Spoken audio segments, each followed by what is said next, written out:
گھر کا اگر سربراہ قربانی کرتا ہے تو باقیوں کی طرف سے ادا نہیں ہوگی، یہ اسی کی طرف سے ادا ہوگی۔ مثلاً ایک آدمی کے 4 بیٹے ہیں اور سارے مالدار ہیں، ان کی نوکری ہے، وہ ملازمت کرتے ہیں، وہ سارا روپیہ آ کے اپنے والد صاحب کو دیتے ہیں۔ تو جب قربانی کا وقت آتا ہے، قربانی کے دن آتے ہیں، صرف والد صاحب قربانی کرتے ہیں اور باقی جو بچے ہیں وہ بھی مالدار ہیں، صاحب نصاب ہیں، وہ نہیں کرتے،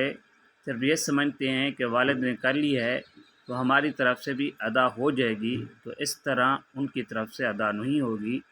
بلکہ اگر گھر کا ہر فرد مالدار ہے، صاحب نصاب ہے، تو ہر فرد کے اوپر قربانی واجب ہوگی، حتیٰ کہ اگر گھر والیاں ان کی